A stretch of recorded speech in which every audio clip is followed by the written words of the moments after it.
जिसके नाम है उसको देना थोड़ी देना।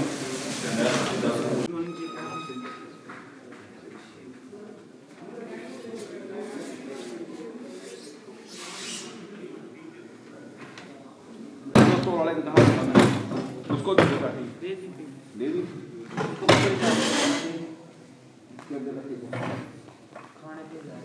बस इसको साफ वाला रखा है वो आटे को खोल दिया यार वो वाला खोल दिया उसको हां उसमें देख लेक्चर शीट टूटा और लगाना गलत चेयरमैन लगाना मुझे भी तो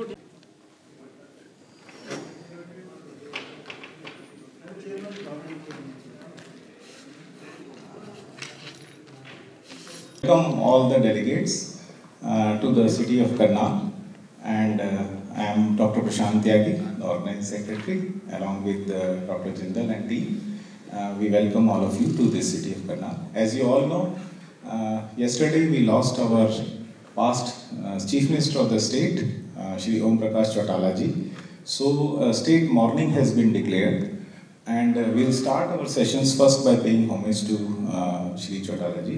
I request the members of the organizing team, Dr. Jindal, Dr. Parashar, Dr. Nivesh Agrawal, and all members kindly come on stage and pay homage. Camera, play out. Chocolate bar kadu.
धन्यवाद।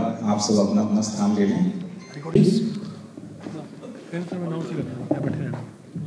I'm feeling delighted to be the first presenter of this our association meeting.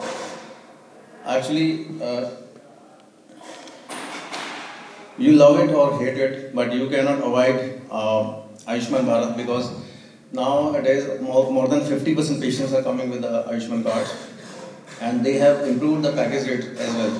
Their package rate, as far as now, they are better than any other insurance companies what they are paying.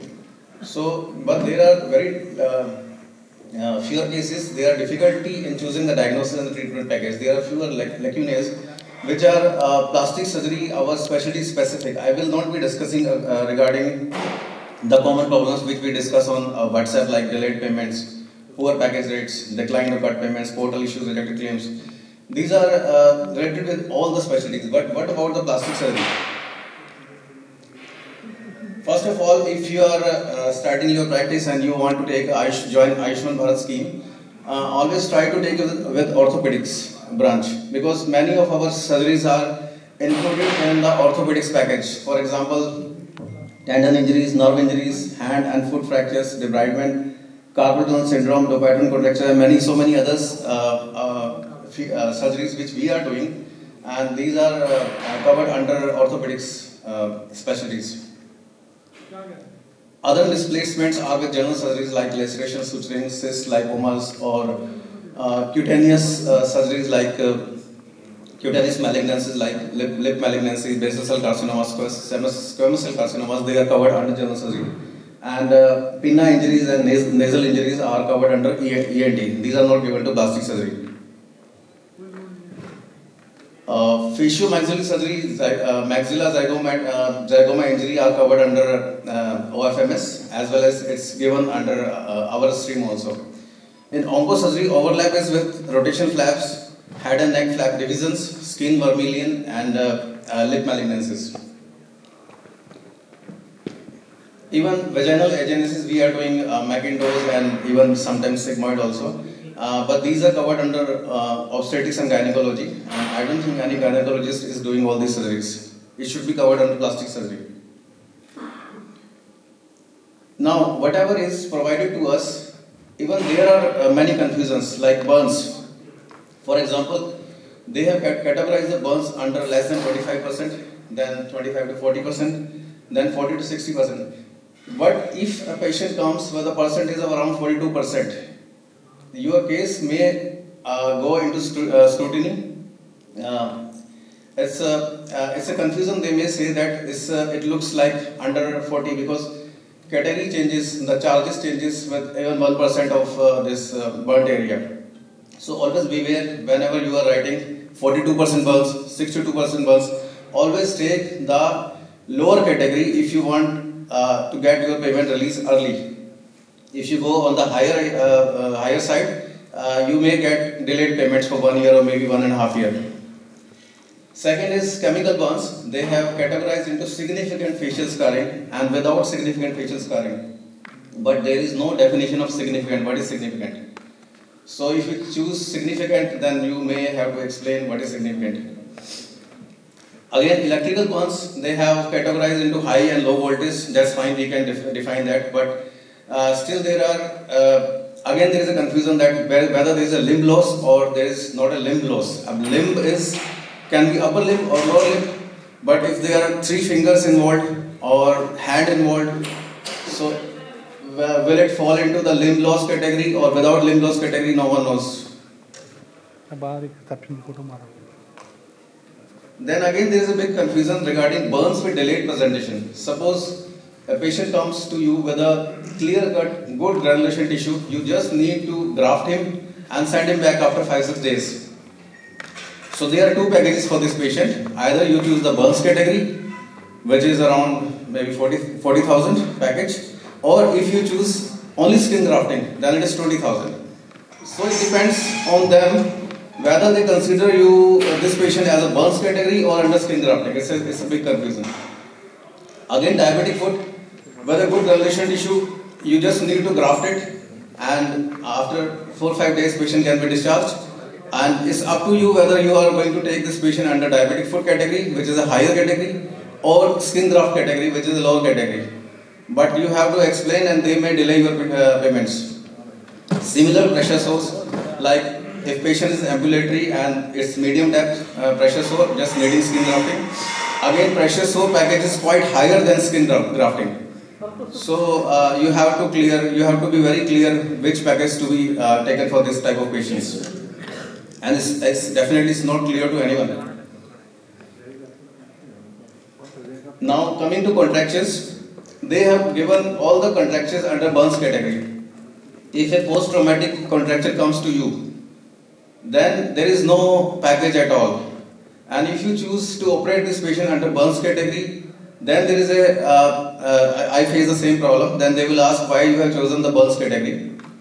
Then my explanation was, because the treatment is same, surgery is same, everything is same, and there is no separate category than burns contractures. So I have chosen this, and they cleared it. But for the same patient, after 3-4 months, they declined the payment and they just paid for the skin grafting package. So again, it's a confusion. And then contracture. Till what angle they define it as a contracture? Because now patients, because they are not supposed to pay anything, they are coming with just tightness of the skin. The skin is tight over the elbow, and angle is hardly 5 degrees or 10 degrees. But if you operate and they don't pay, that is not apparently looking like a contracture. And if you operate, your payment may be declined because angle and anything like that is not defined so far. So it's again a confusion. And multiple contractures requiring stage surgeries like Burns patient, they have multiple contractures, all the fingers, then elbows, then axilla, neck. You cannot do all the contractions in one sitting. But whenever you do for the second sitting, there is a big scrutiny that why you have not done in the single sitting, single stages.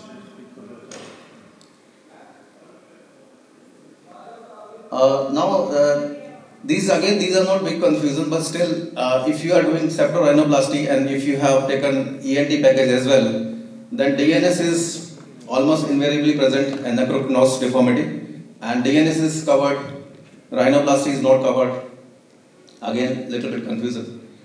Then fingertip amputation, if you do just thumb closer, already amputation is there and distal part is not available, you are not going to replant it. Then there is a confusion whether if you do a just thumb closer by suturing, suturing is under general surgery, you will not get anything out of that. And if you do VY advancement flap, then skin flaps package is available. And there are many patients that require repeated admission in burns and diabetic foot. So whenever you do a repeat admission for the same patient, there is again questioning that why your case, your file may go under SAFU, State Anti-Fraud Unit. So it's again a confusion that how can you admit the patient again and again, because they need multiple graftings many times. So my suggestion is, it's our state, whenever we are being called for this kind of clarities, we should be clear by ourselves first what to do about these cases.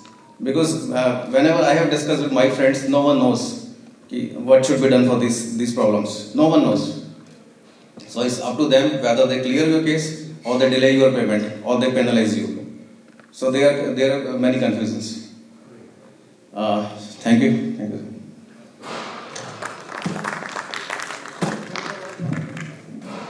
Thank you, Dr. Umesh, for great insights into the Ayushman Bharat package. I hope some of these will be helpful for the delegates. Any troubles others face in the Ayushman packages? Yeah.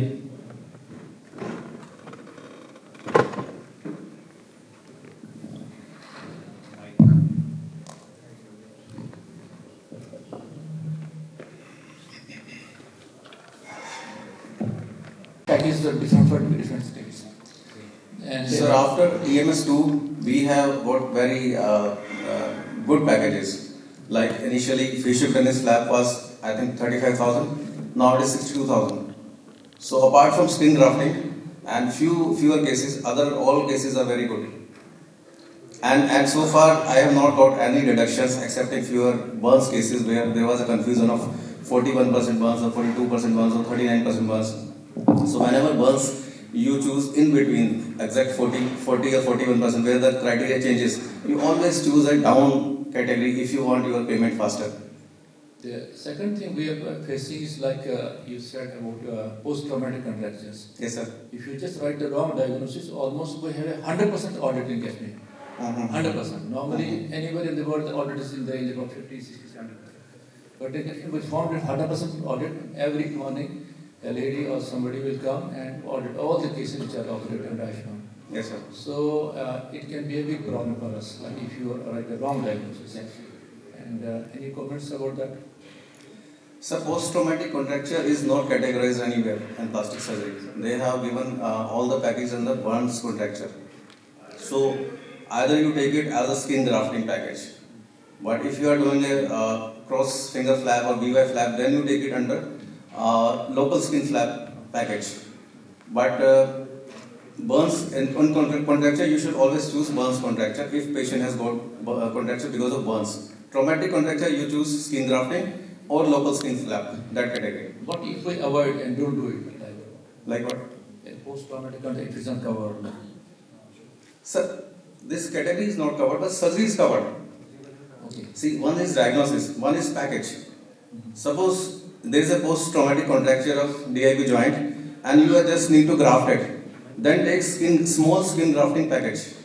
You write post-traumatic contracture as diagnosis and choose the category as skin grafting package. you will get 12,000 in Haryana, according to Haryana. And yes, sir. If you are going to do a cross-finger flap or Viva advancement flap or something like that, then you choose a category of local skin flap category. That is around 20 or 22,000, I think. I don't remember. So categories are there. The third product, like septal rhinoplasty. Now the package for septoplasty which is covered is 22,000, and the rhinoplasty is not. So it's not covered. It's not covered. I cannot do a rhinoplasty at when I will get about 10 to 12,000 because half of this will go to the hospital. Sir, rhinoplasty I always do under cosmetic category. I don't ask from Ayushman anything. I just explain the patient that I have not been. Is this type of surgery is not categorized in plastic surgery? It is under cosmetic surgery. Then you have to pay. Then patients pay later. So I have a request for the organization, if we can raise the issue at this level as well as the Nzapscon to revise the packages and also look at these matters of settlement, post-medical, all those things which are not covered. Thank you so much. Thank you. Thank you, Dr. Mesh. May I call upon Dr. Vishal Goyal? This is not there. Let's call Dr. Satyaswarup Tripathi. I think I saw him. He'll be talking on psychosocial integration after restoration of body deformity following reconstructive surgery. Dear persons and my dear colleagues, we often operate many patients, but there is a pertinent question which we ask ourselves: do all these patients they psychologically and socially they integrate back to the society after the reconstructive surgery? So with that question, let me start my presentation. I will start my presentation with few case scenarios. This is a patient, young patient, presented with hypertrophic burn over the anterospertory neck with a contracture and hypertrophic scar over the beard region. The patient, though survived from the acute burn injury, he is left with this question. The standard of care is always release of the contracture and do split thickness skin grafting. But the question again is that there is a scar present over the anterospertory neck and also alopecia patch over the beard region. So what next? With that question, we always ask ourselves. So this is a case scenario number 2. You'll be surprised to know this is the picture of the same patient. One half of the face of the patient is normal, the other half of the face is totally scarred. So what next? This is the question we always ask as a surgeon to ourselves. So this is a case scenario number 3 where it's a 2-year-old child presented to us in the middle of the night with amputation at the level of the wrist with a little bit of avulsion component. So we can ask the standard of care is just go for the amputation. So but will it help the child in the long run? So with these case scenarios, what comes into play into the mind is the surgical ethics. Ethics is the branch of philosophy which defines what is good for the individual and for the society, and the nature of obligations and duties that people owe themselves and to one another. And it involves morality, principles, honesty, righteousness, fairness, responsibility, conscience, choice, honor, value and integrity. So coming to the case scenario number 1 with post-burn contracture of the face and neck. So this is the patient, young patient. He came to us with this hypertrophic scar on the neck, and we released the contracture, put split thickness skin grafting, but the patient is not happy. So with that case scenario, there are normal skins present over the both sides of the neck, and we offered him a putting skin expander. So with the sufficient amount of new tissue regenerated, and we brought the normal skin to the anterospertory neck, and we did multiple stages of hair transplant, the FUE transfer, and you can see the beard region is totally normally reconstructed, and the patient has become confident, and he recently got married, and he has sent his pictures through WhatsApp. So we published this in the Journal of Acute Aesthetic Surgery, and this case got the best short case presentation in the Nzapscon also.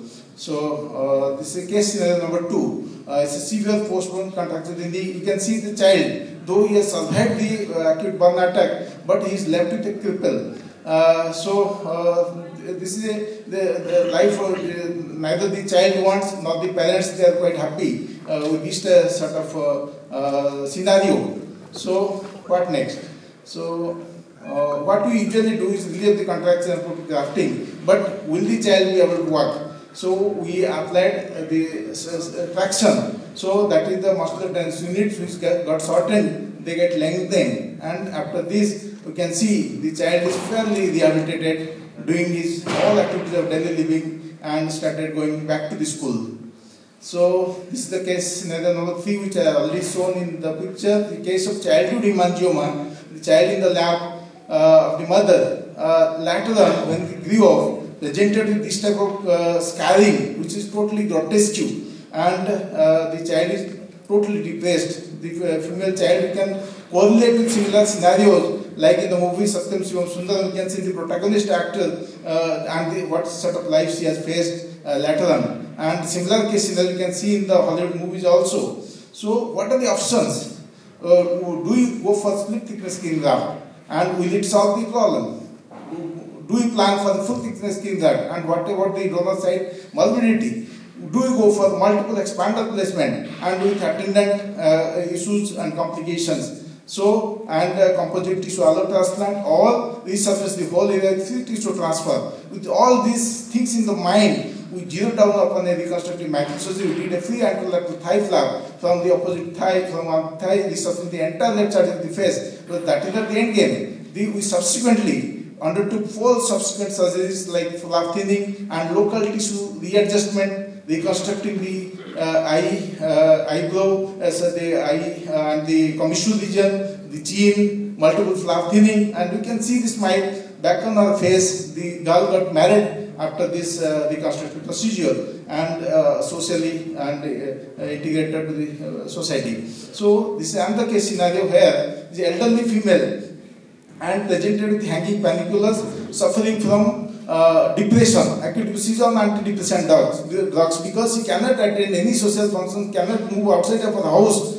So she presented to us, and with so much of comorbidities, it is a surgical challenge. But we went for lipoabdominoplasty, tummy tuck, this amount of skin excess which we removed to along with the fat, and post surgery you can see the normal contour back in the patient. Patient is off antidepressant and she is socially integrated back to the society. So fat is not always enemy. Fat we utilize most of the times as autologous fat transfer as an implant, biological implant. We can say we utilize this principle in hemifacial microsomia with this structural fat wrap. You can see the patient, the 13-year-old female child who is presented with acute depressing look, and she is not going to school even. And you can see with multiple stages of structural fat wrapping, you can see the smile back on her face, and this is the procedure.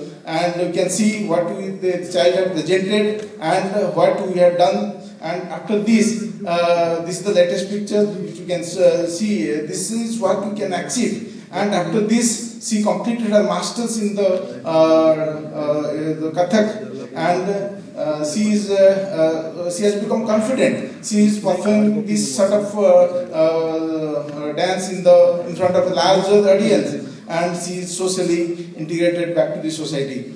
So this is another case scenario where there is a lady presented with massive gigantomasty of the breast asymmetry. The patient has been offered breast amputation and free nipple grafting, but the patient doesn't want that. She wants her breast back and she wanted to get married. So we did a thorough literature search and we found out that we can go for supramendial pedicle with even 1:2 ratio, and with this amount of knowledge in the background, we did for this breast reduction with the almost 9 kg of breast, 4.5 kg from the right side and 3.5 kg from the other side, and you can see what you can achieve, the almost symmetrical breast. And after this reduction of plastic, she got married and she is socially and psychologically back to the society. So another case of adult brachial plexus injury. The patient presented to us I can get, and after your reconstructive procedure, can I become normal? Can I tie my turban on my head?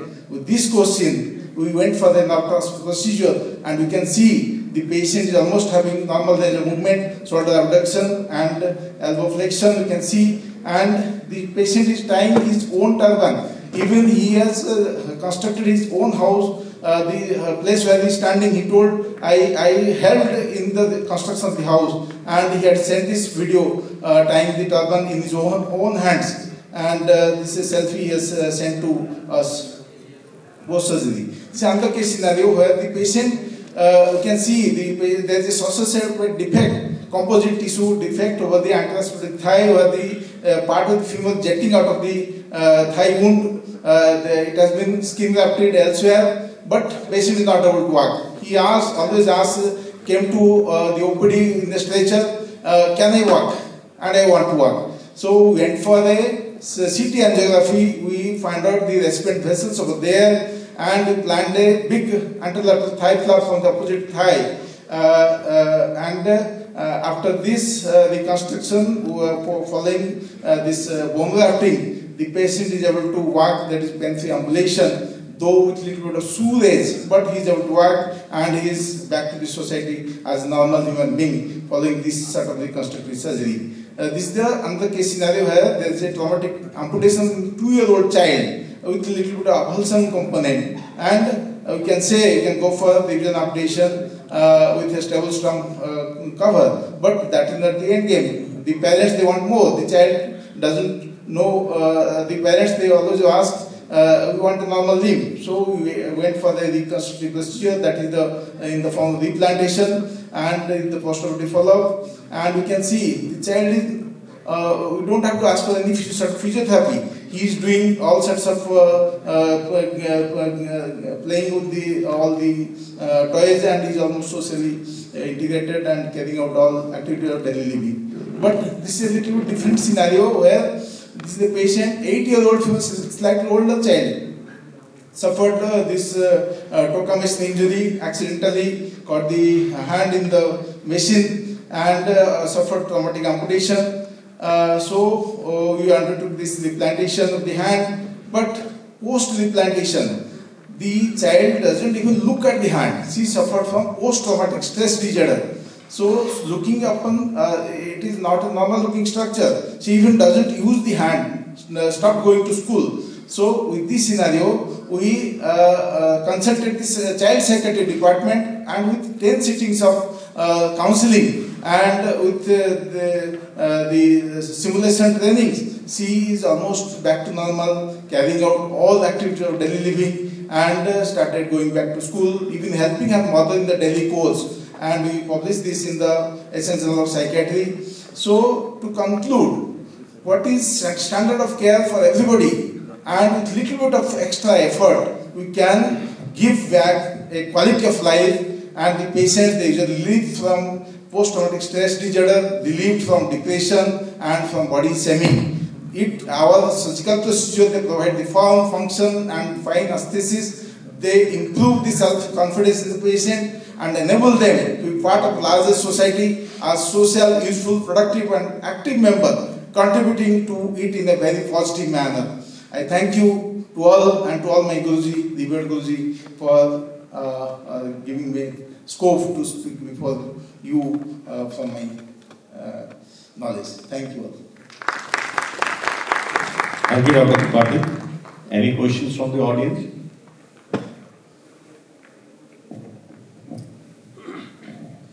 So now I invite the next speaker, Dr. Sanjay Soni. We will be speaking on scarless top surgery in FT. Good morning, chairpersons and my dear colleagues. As you know, more and more emphasis is given on SSS in reconstructive surgery also. So I will be sharing my topic of scarless top surgery in FTM, gender dysphoria. So what is FTM top surgery? It involves removal of breast tissue to give the chest a flatter, a masculine appearance, and secondly, the nipple resizing or repositioning of the nipple. It is mostly the first step in the gender reassignment surgery, and sometimes the only step. the patients don't opt for any other surgery other than this. And it is more than just a surgery for the patient, because it helps in alignment with the gender and the mentality of the patient. And it helps in increased self-confidence and comfort in their body. It helps in improve quality of life. Physically, they are free from binders, and mentally, they are happy with their preferred body image. And it helps in reducing the symptoms of gender dysphoria, leading to better mental health. So prerequisites for the surgery are first is the clinical examination. You have to see for the skin laxity, which type of surgery do you want to perform, then breast size, then whether she is having axillary fat or not, then routine blood investigations and PAC, and we usually stop the hormone therapy 2 weeks before surgery to avoid any thromboembolic phenomenon. Then psychological evaluation by 2 independent psychologists is necessary, and undertaking from court. That is also an important document for this surgery. Then we advise the patient to stop smoking before the surgery, and also because after the breast removal, even after the breast removal, the patient is not free from the risk of CA breast. So we have to discuss about the biopsy and the cancer screening after the surgery. So there are different types of top surgery, and most of these, the most common 2 types are double incision surgery and the keyhole surgery. And the other less preferred incisions are periareolar, anchor incision, buttonhole, and fish mouth. So coming to double incision top surgery, it is ideal for large saggy breasts. And a simple clinical test is a pencil test. If the patient can hold a pencil between the breast and the torso, then it means she is ideal candidate for the double incision surgery. The advantage of this method is that it gives a flat masculine chest contour and more natural nipple positioning after we put a nipple graft. But the disadvantage is there are long transfer scars, there is blunted nipple sensation, patchy uptake of nipple graft, hyperpigmentation of the nipple, long recovery time, and the cost factor because a lot of sutures are used in this technique. So these are standard markings for a double incision top surgery. This is the marking for the periolar excision. This is an incision around the areola, and then another incision around 1 centimeter or 2 centimeter from the areola. And after that, we excise the breast tissue through between these 2 incisions, and then close incision with a persisting suture. These are other less preferred methods: inverted T incision and buttonhole incision. So for the keyhole top surgery, the ideal patient is having small to medium cup breast. The pencil test is negative, and there is good skin elasticity. In this technique, we use an infraareolar incision from 3 to 7 o'clock position. Then we do liposuction and followed by the gland excision through the same incision, and followed by the nipple reduction. For the reshaping the nipple, there are different techniques described. The 3 most common are the circular flap, then fish mouth incision, and last is the clover leaf excision. So this is the circular flap. We excise this portion and then close this part with the lowermost part. And this is fish mouth incision. This is most commonly preferred. We remove a badge of nipple from this center part. In the post-op, we remove the vacuum tape after 24 hours and then give compression garments for 3 months. Suture removal is done after 10 days, and we continue the scar treatment for 3 months.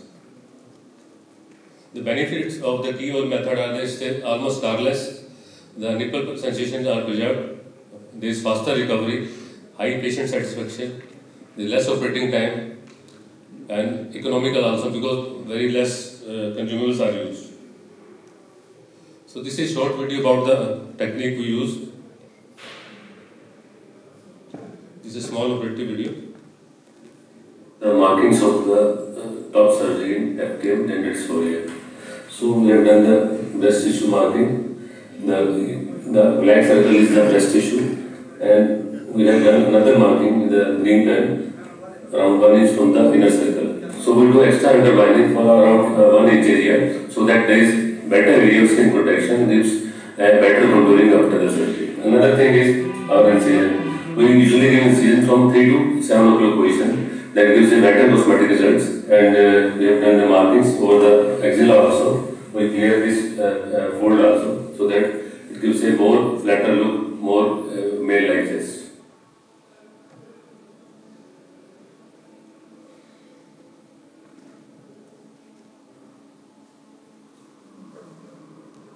So through the inferior incision, we do the infiltration.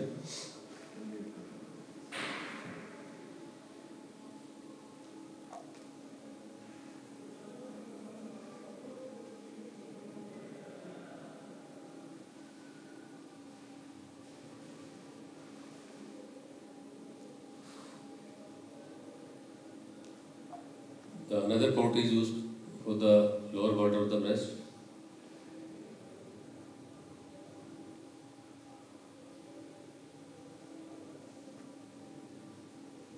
So we start with section now.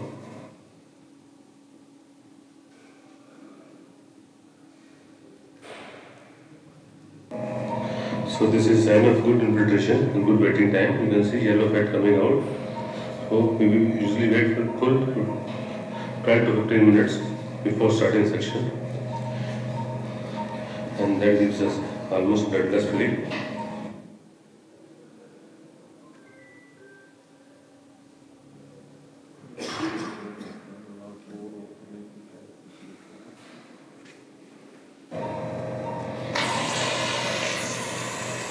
So that's always rated, and this gives a very good cosmetic appearance.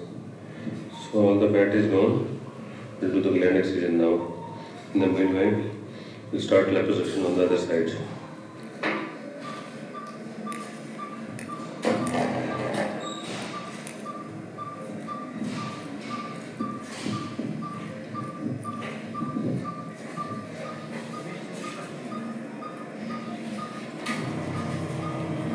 I usually do contamine this sitting area and then start the gland excision.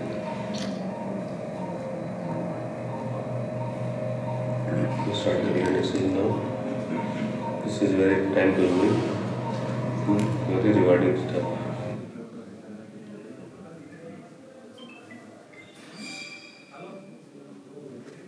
So keep on dissecting and pulling the gland.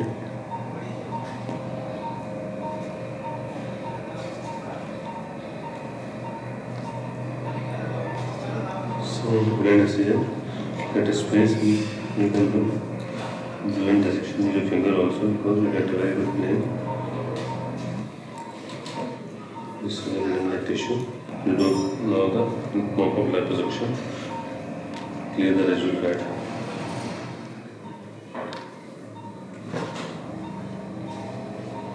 We'll start closer now.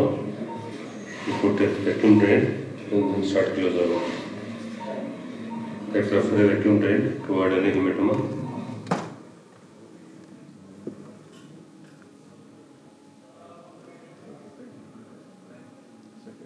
I prefer a vacuum drain in this surgery. If nothing comes out, we remove this in after 24 hours before discharging the patient.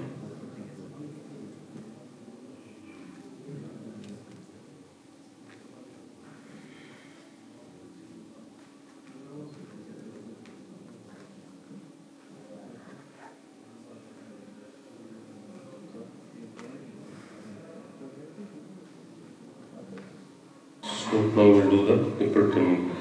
I usually do clover leaf excision, but in this case, nipple is not so large, not so prominent, so I will do a simple epididymal excision. If the nipple is prominent as well as quite wide, then we use the clover leaf method for the excision.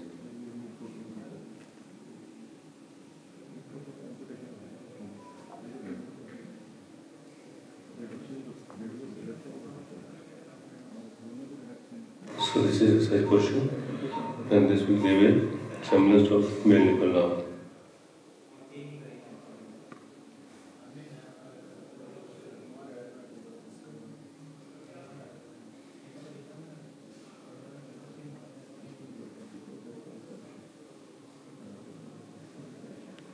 So we are done on this side. Chest is flat, infralateral fold is gone, nipple has been trimmed, So that is the final result, and that will further improve when the swelling subsides. So that is the immediate post of visit on table. So today we'll see what.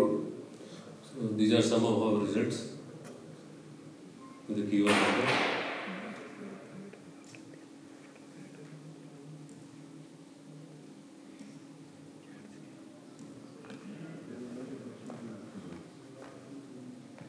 So this is to do the comparison between the keyhole method and double incision surgery. The scars are evident in the double incision surgery. You can see. Thank you.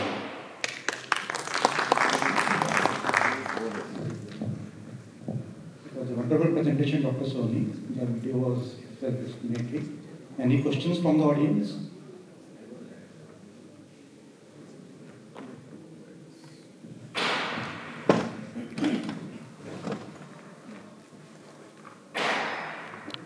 Remove skin. Yes. So it is had specific indications, Yes, right? you have already mentioned the indications. Yeah.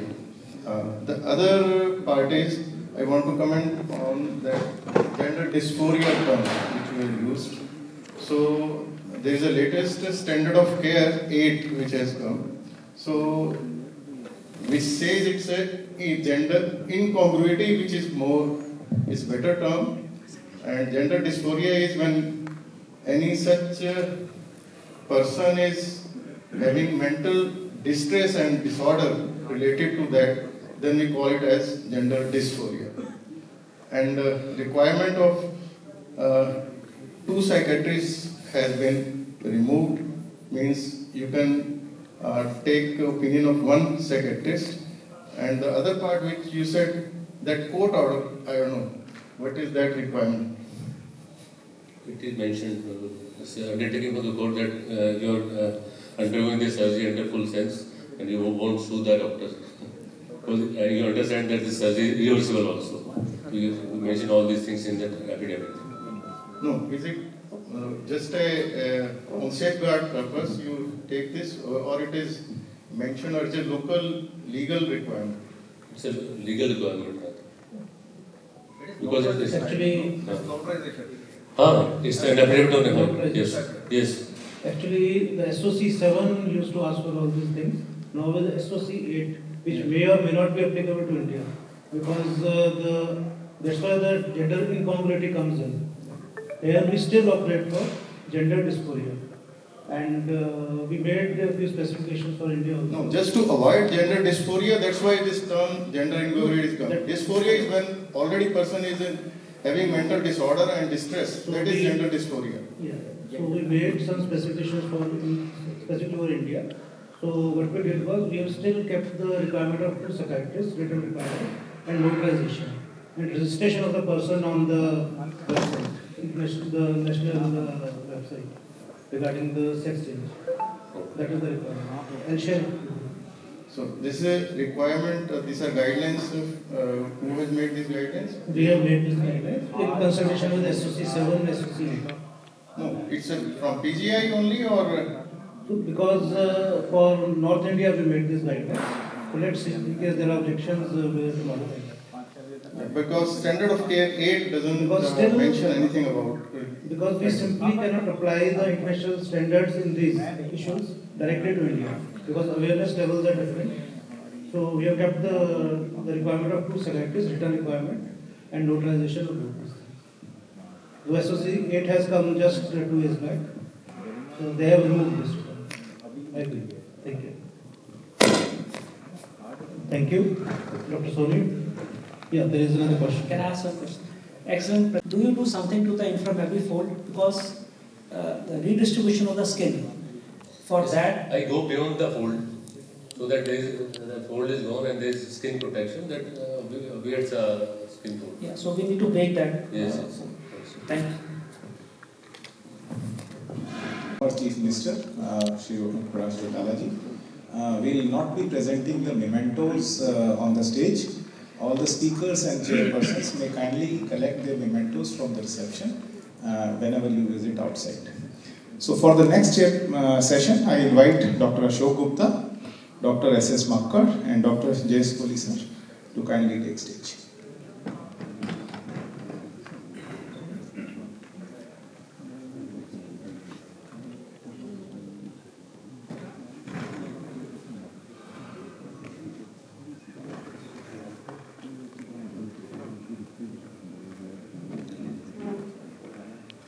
In 2016, a group of surgeons came together and they came with key concepts and named the term preservation rhinoplasty.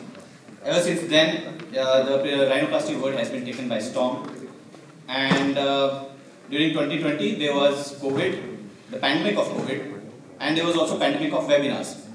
So that was the first time I was introduced to the concept of preservation rhinoplasty. So as soon as we started operating, slowly and steadily and incrementally started adding these concepts to my practice. So coming to the key concepts, there are mainly three key concepts of the preservation rhinoplasty. First, subperichondrial subperiosteal dissection. Second, ligaments preservation. Third, dorsal preservation. Now the dorsal preservation can be divided into the bony preservation and the cartilaginous preservation. In bony preservation, there are let down and push down techniques. And in cartilaginous preservation, you are not obliterating the upper lateral cartilage and septal cartilage junction. So coming to the subperiosteal subperichondrial dissection. On one side you can see there is a subperichondrial dissection. On another side you can see there is a supraperichondrial dissection which we routinely do. So once I started doing these, initially I started with the subperichondrial dissection, but soon I realized that Indian cartilages are very weak and flimsy. They are making, the subperichondrial dissection is even making them weaker. So after a few cases, I stopped doing subperichondrial dissection, except in maybe secondary cases. In ligament preservation, there are many ligaments in the nose, but most important ligaments are the Pittengai ligament and scroll ligament. Over here you can see the Pittengai ligament, where it has two components, deep and superficial, and these are the cadaveric dissections. You can see in this close approach technique, on one side there is a scroll ligament and this is a Pittengai ligament. So in preservation of the Pittengai ligament, I create a window through the scroll ligament without obliterating the Pittengai ligament itself, do the dorsal work, come out, resuture the scroll ligament. This way I am preserving the Pittengai ligament. But many a times you have to open it up, cut the Pittengai ligament. So once you are actually resuturing it, it is not preservation of Pittengai ligament, it is reconstruction of Pittengai ligament. Although Pittengai has a lot of nerve fibers, lymphatics and vessels, but reconstruction definitely has its own advantage. The biggest advantage is the closure of the dead spaces, and you can control supratip break and alar creases better with reconstruction of the Pittengai and the scroll ligament. Over here you can see on the left side, or rather on the right side, the structural technique. So once we have done the hump resection, there is irregularity in the bony part, and in this when you are using a spreader flaps, as well as there is some irregularity. But on this side, there is something called, in bony preservation, there is something called let down, push down technique, where you do the lateral osteotomies and push down the entire envelope down. Or there is a let down technique where you take out a segment of the bone and then the entire segment just falls in place. In both these techniques, the natural dorsum is preserved and the dorsal aesthetic lines are very natural. Sorry.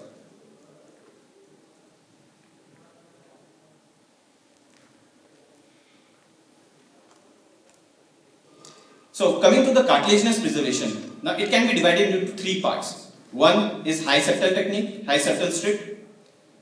The second is the intermediate strip, in which there are many techniques which have been described. And last is the low septal strip, and this is my go-to technique for crooked nose deformities.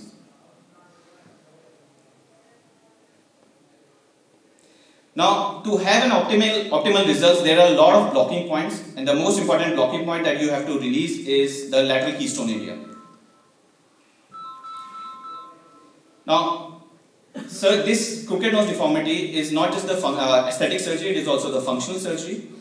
So over here, the functional benefit of the cartilaginous preservation is, you can see that the internal valve is narrow because of the crooked the septal deviation.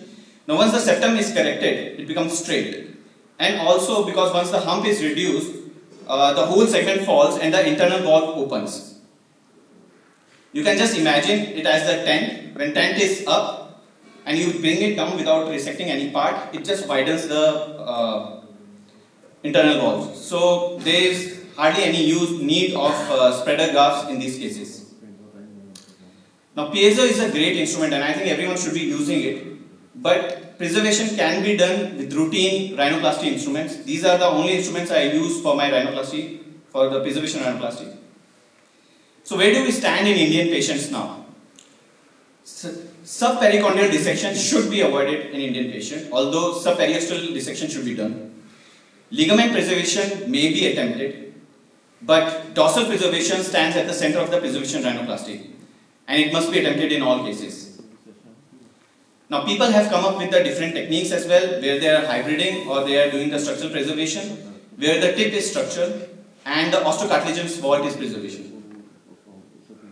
Now in crooked nose deformities, there is something called a leaning tower pizza concept.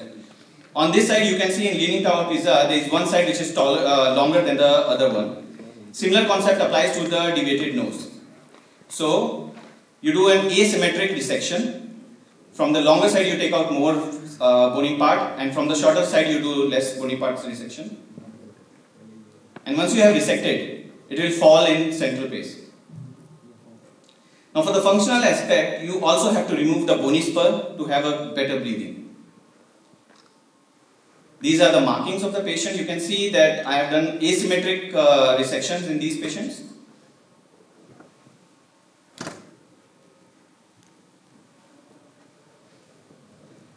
And the ostectomy. So ostectomy, it can come out in toto or in pieces, but as long as you are sure that all the bony parts have been removed, it should be fine. Oh, sorry. Okay, coming to the first patient, this young man, he had S-shaped severe deviation and bilateral nasal blockade. I did an open approach, I did a low septal strip, and this is 6 months post-op. In this view, you can actually appreciate how the crooked nose is corrected and the nice dorsal aesthetic lines are there. The hump is reduced, the tip is elevated, and in the basal view, the tail is also corrected. Another patient, reverse C-shaped deviation. She had complete nasal block on left side. I did a closed approach, low septal strip. This is 9 months post-op, and nice dorsal aesthetic lines and tip defining points. This is profile view. And even in the basal view, you can see the deviated septum is also correct. Another patient, S-shaped deviation. I did an open approach, low septal strip. This is 13 months post-op. Nice dorsal aesthetic lines. She also had the S-shaped dorsal hump. And now in the profile view, she has nice profile view now. And in the basal view, you can appreciate the correction. Another patient, she had reverse C-shaped deviation, bulbous tip. I did a low septal strip. This is 9 months post-op. In this view, you can see the deviation is corrected. She also had an S-shaped bony hump. And now the profile view is much better. And in the basal view, the tail is also corrected and it's more straight. Another patient, she had left axis deviation with the bulbous tip. I did a low septal strip. This is 6 months post-op, nice tip defining points. Hump is corrected, the basal view.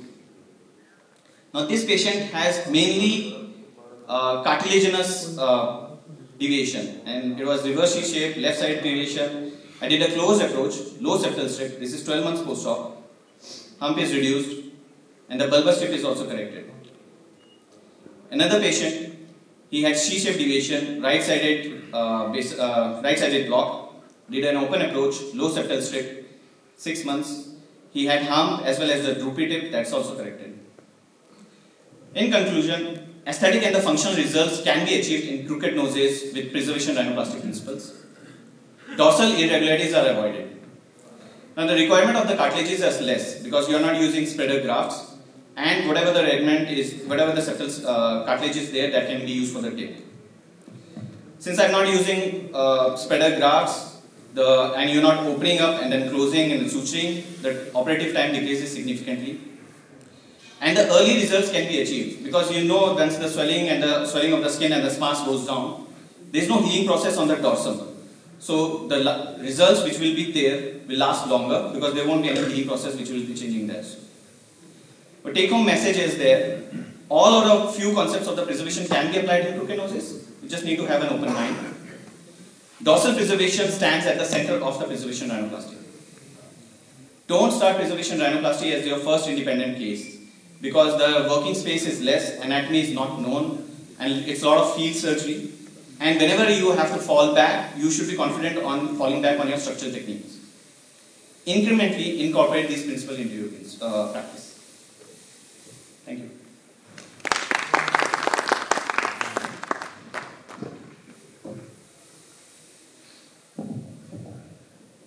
Any questions from the audience? Very nice results. I have two original technique which was described by people like Ogosh, going in one plane. So in this thing you have created two planes.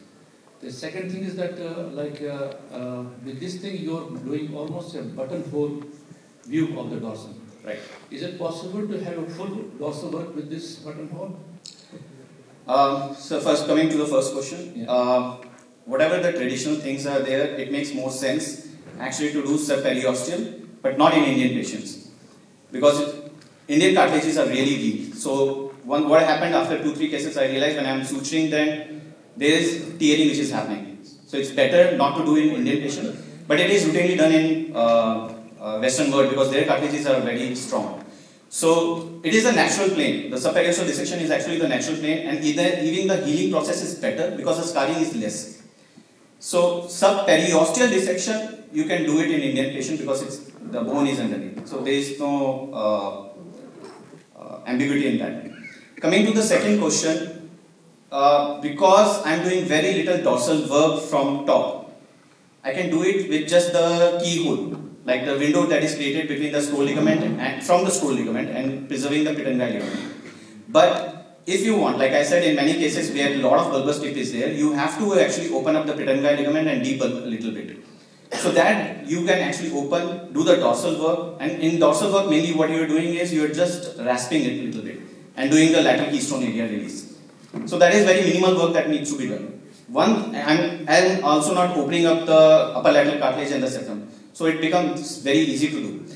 But once you are doing that, once you are coming out, you have to suture the pituitary to its original place. But that is an advantage that I can control my supratip break much better with that.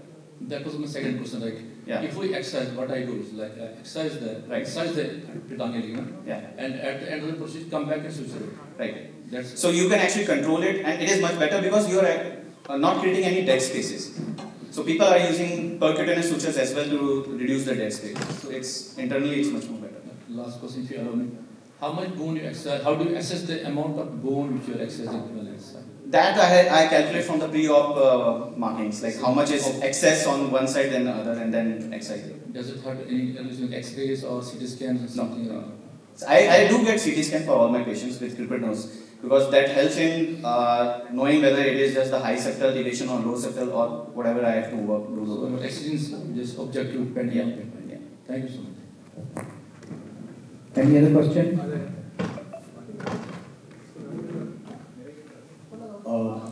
If you do a preservation rhinoplasty, I think when you do push down technique, there is a wedge of gap appears just below the radix. How do you deal with that? So, while doing radix osteotomy, that I didn't touch in that. So what you have to do is you have to push place your osteotome very oblique. It has to be so oblique, like almost 10 degrees, and it is flat on the glabella. So once you have done that, it is more of a slide. It is not vertical. You're getting my point? So if it is like this, everything will slide down. So the gap is very minimal. Suppose in couple of cases I have done deliberate rocker bottom deformity because in those the radix is really high, and no matter what you do with the structural technique, the radix lowering is not possible. So in those cases, I have done deliberate rocker bottom deformity. The wedge is there. I shave off the wedge and put a small part of perichondrium or soft tissue in there. And one more question. Suppose if there is a very high hump, suppose it is like C-shaped. Yeah. If you push it down, it will remain C-shaped.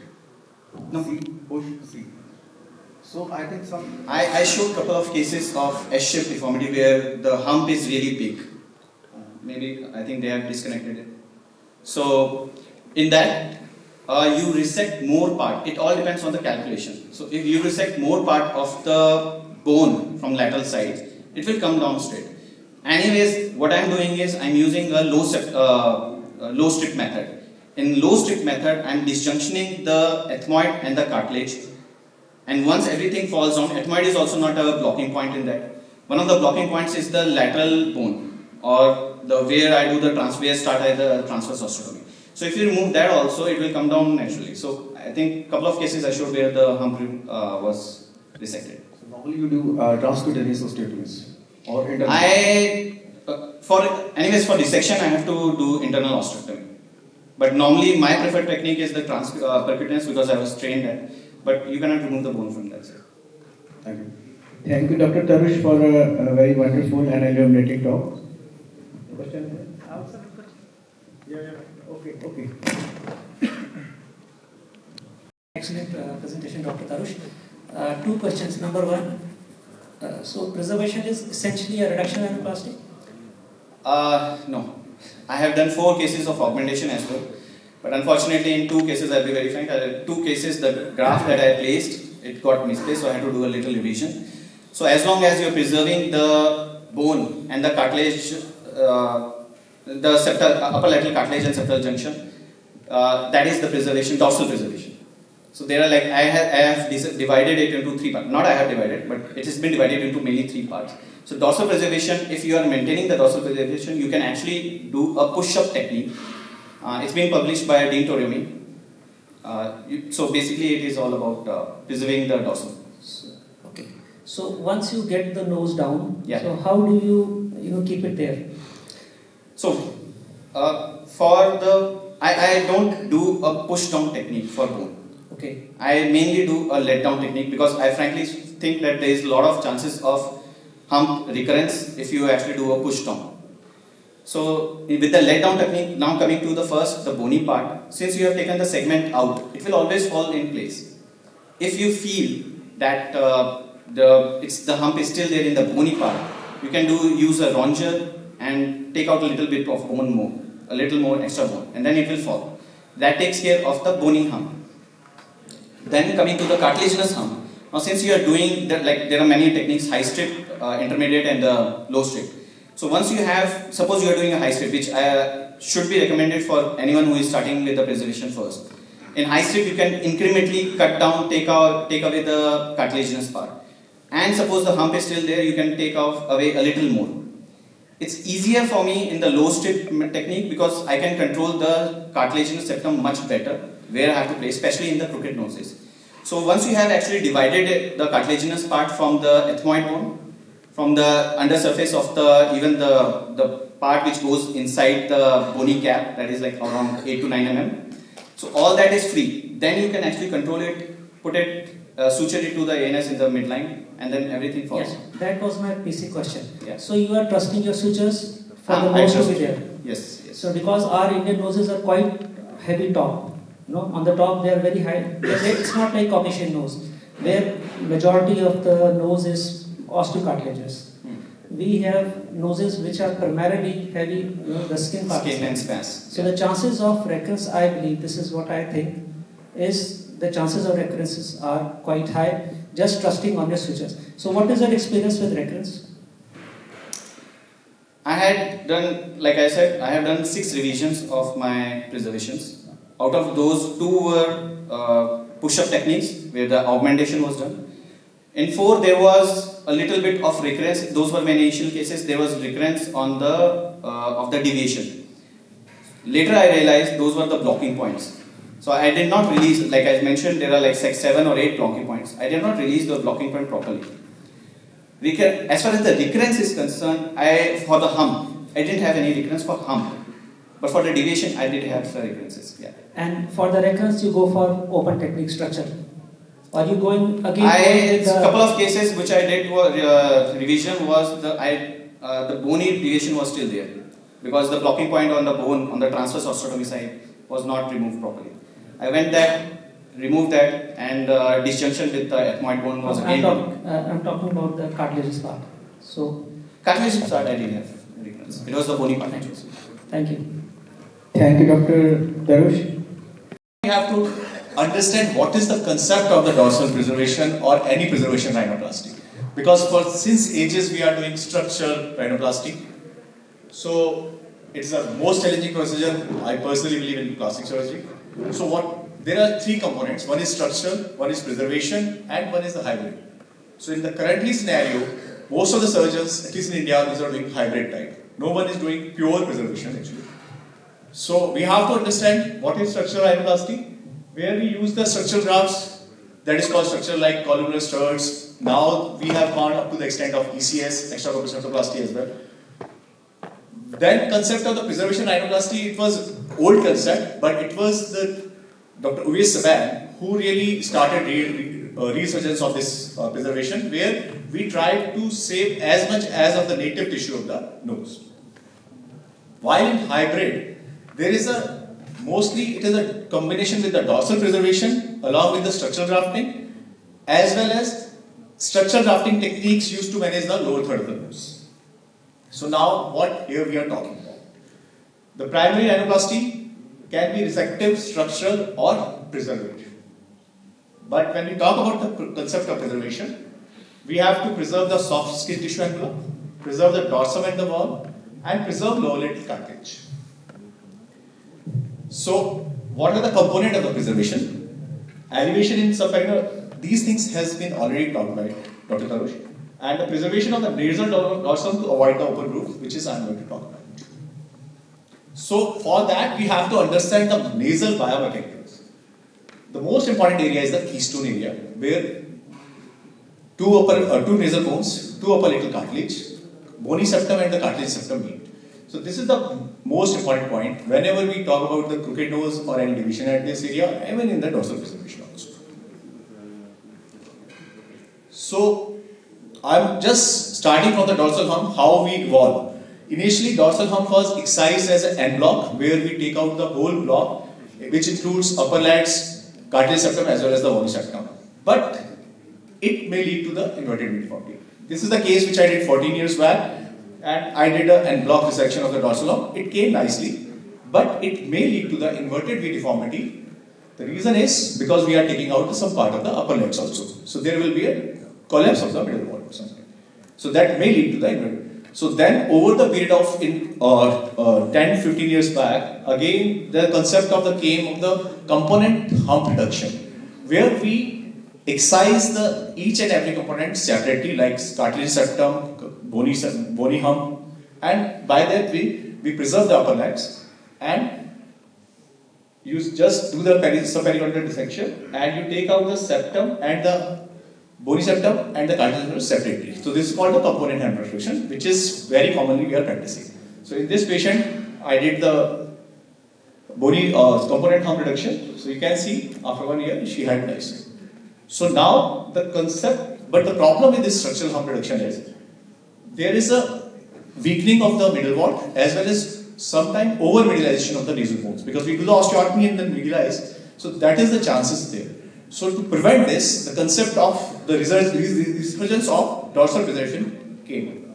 So what is the biomechanical concept in the dorsal preservation? What you do is you just go subdorsally. You don't touch on the dorsal. You take out the strip of the cartilage under it and push down or let down whole skeleton over it.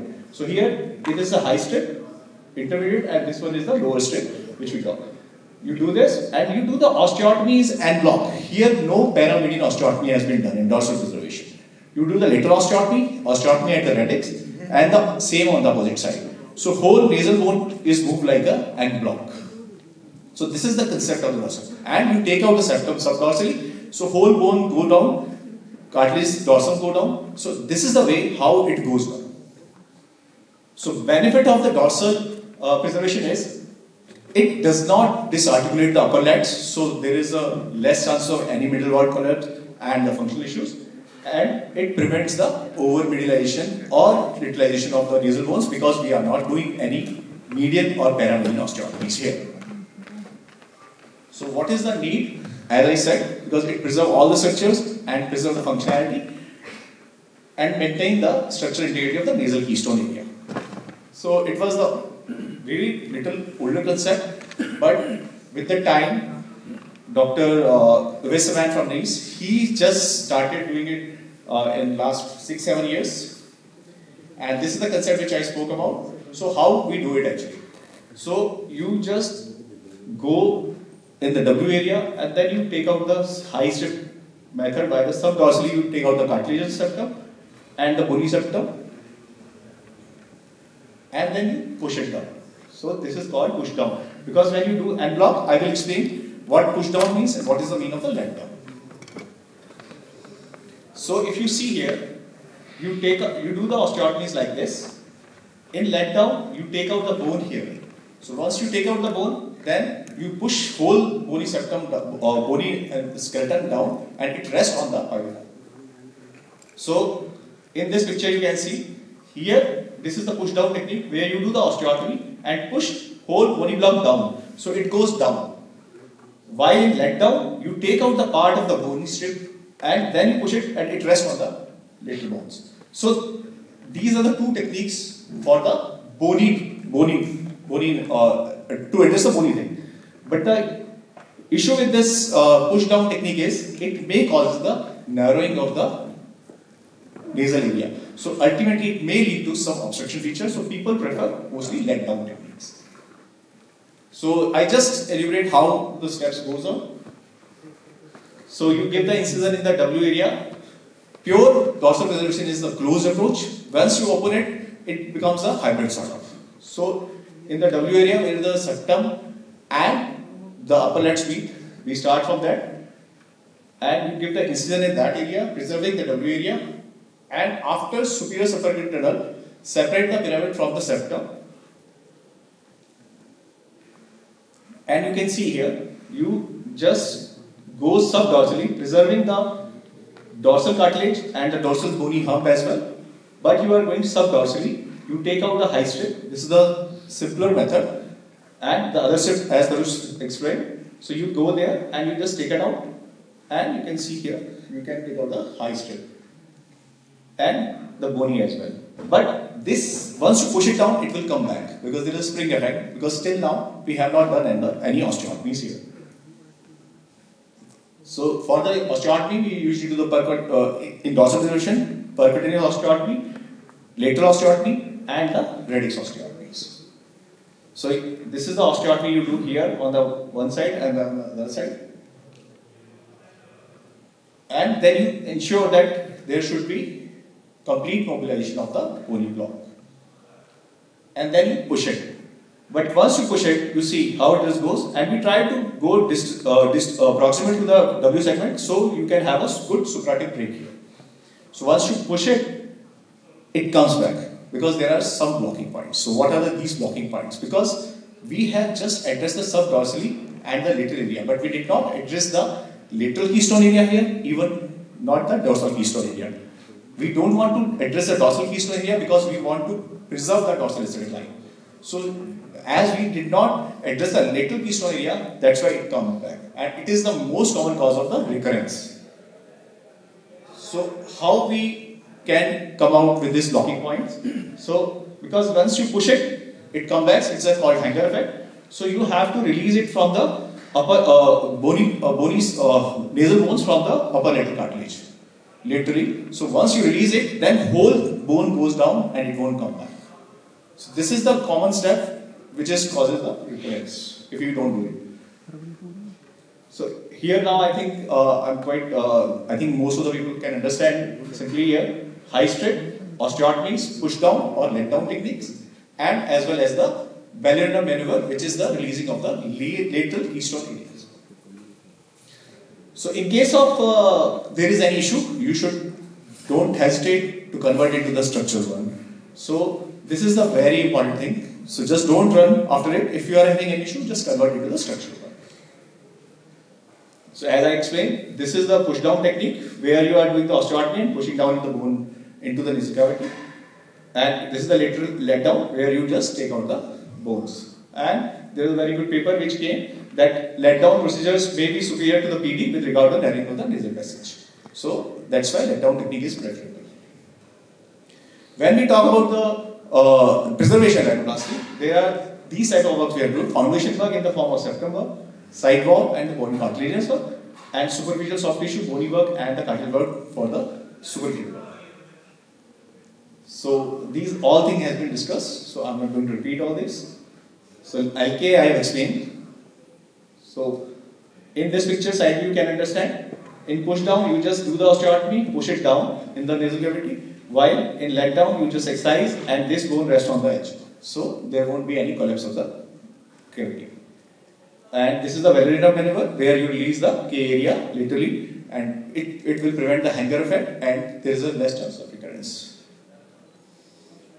So, but the question arises, when should we do it actually? Should all the patients are good for the dorsal preservation? No. So, the patient who's having nice dorsal aesthetic line, these are the only cases where we should try it.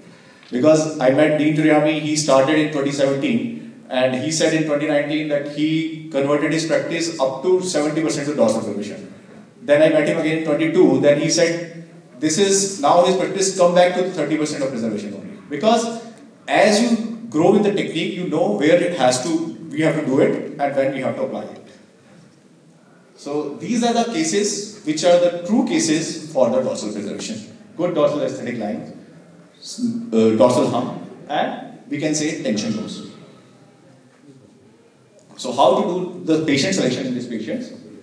Less demanding patient, easy or no tip procedure required, short nasal bone because we are not doing any median and paramedian osteotomy, so there is a single large nasal bony block, straight dorsal profile or tension nose, well-defined dorsal aesthetic lines, high strip procedure is the easiest one, and normal breathing, there is no functional issues, so in these cases we should try to do this. So the best indication for the preservation should correspond to the worst indication for the resection, and the best indication for the resection should be the worst indication for the preservation.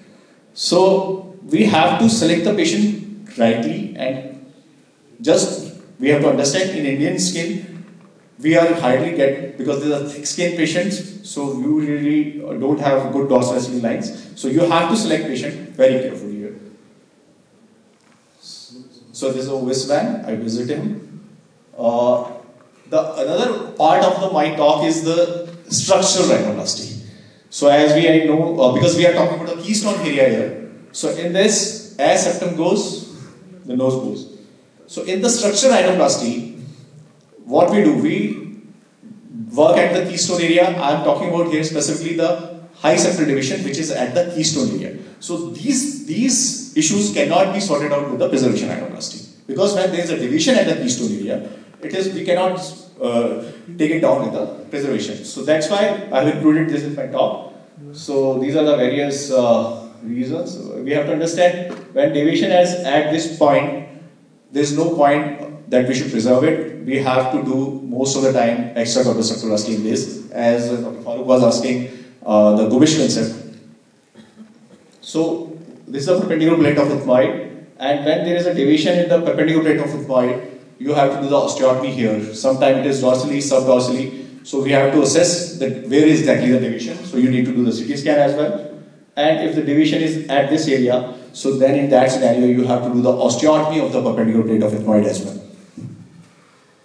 So you can see the deviation here. So when high deviation, then you have to do the osteotomy of the perpendicular plate of ethmoid also. So we do like this under the subdorsally, and you just release and then you do the osteotomies. In this, usually I do paramedian osteotomies and the rectal osteotomy after doing the perpendicular plate of osteotomies. So you can see this is the case where deviation is at the keystone area and whole septum is crooked, as well as the perpendicular plate was also deviated. So whole septum has been taken out. So this is a pure case of structural rhinoplasty. You feel it, and then perpendicular plate is also taken out. So you can see perpendicular plate is also taken out. So in these cases, usually we do the extracorporeal septoplasty, and we have to harvest the costal cartilage. This is the septum, and I also harvest the rectus fascia along with it. And you make L strut outside on the cable, and then you fix it with on the ANS. You ensure that ANS should be in the midline, and I drill on the ANS as well as I drill on the nasal bone, and then I do the osteotomies. I'm drilling on the ANS and then fix the vertical strut here first.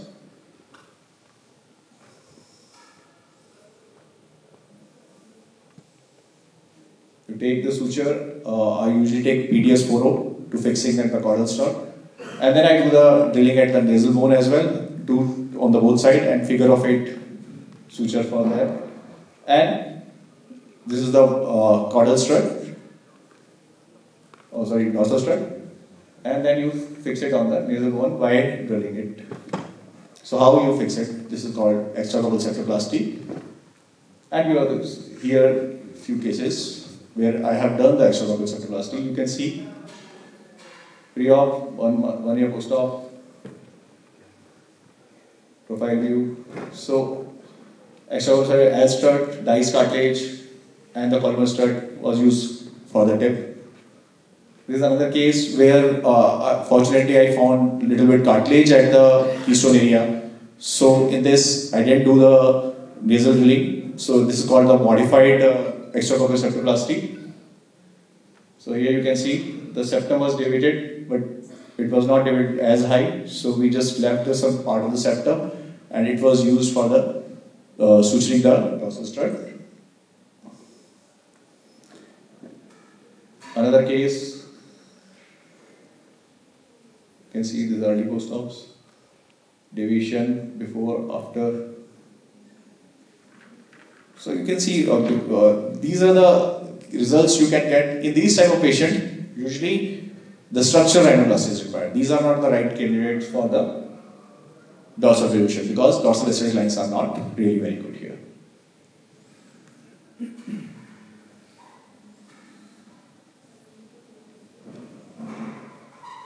So take-home message is high septal deviation can be confirmed by CT scan, and deviation of bony septum and cartilage at keystone area needs to be addressed for better outcome. And when it is there, then we should avoid the preservation rhinoplasty. And we should fix when we are doing ECS, we should fix it at the ANS as well as the nasal bone. Thank you very much.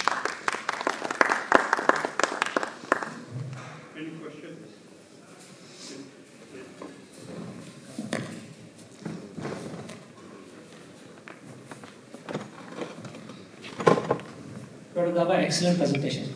And I think the take-home message is selection of the cases. Yes. See, what I believe, especially for the young plastic surgeon, is that preservation is not a fashion. Yeah. Usually we are taking this, that we are adding, no, I am doing preservation. Structural rhinoplasty does not mean the structural rhinoplasty. So, number one is to, selection of the cases is very, very important. Otherwise, we get a lot of complications. Definitely. Number second, you showed very nicely the paramedian osteotomies in high septal deviation. It's a very difficult thing to do, especially for the beginners. So I think, what do you think about just camouflaging in those situations? Yeah. We can camouflage, we can always put some graft on the concave side, that is the one way out. But yes, because when I do a ECS, most of the time I am dealing with the perpendicular plate of ethmoid. And it appears difficult, but you have to just hit it twice, that's all. It come on. Yeah, of course, in experienced hands. And it is, if you are thinking that you have to straighten it, yes, you can put a concave graft on the other side. That's another way of doing it. Yeah, or we can just do a dorsal camouflage, magnet, and that also helps. Yeah, if you're doing dorsal augmentation and using DCF or any idol, that also helps. So that is a way. Excellent presentation. Thank you. Sir, I would like to congratulate you. Very nice presentation. I would like to ask you the reason why you do the ethmoid resection first, the osteotomy. You told that I do it first. Because when when we are dealing with the deviation at the keystone area, keystone area is, what is keystone area? It is made up of perpendicular plate of ethmoid, 2 nasal bones, 2 upper lateral cartilage, and the cartilaginous septum. So sometimes deviation goes beyond that area, and if it is very high, touching to the dorsum, then whatever you do, there won't be any straightening of the dorsum. So until unless you do that osteotomy and make it a loose avenue, because here we are doing osteotomy in the center and literally still bones are attached. So you then do the lateral osteotomy and doing the paramedian osteotomy later to that osteotomy. So you keep the central segment almost intact and then you can mobilize it easily. So you know where it is lying. So this is a quite difficult cases where you have to do this. But when you do extracorporeal septoplasty, most of the time you have to take out the perpendicular plate of ethmoid, because in that scenario, mostly the deviation is in the lower part. So lower part, that's not an issue. But when it is a high, then it is completely. So it's mostly in the high deviation. Yes. Yes. Thank you. Thank you, Dr. Srinivasa. Thanks. Now we call for Dr. Atul Prasha for the PhD left rhinoplasty. Dr. Atul Prasha.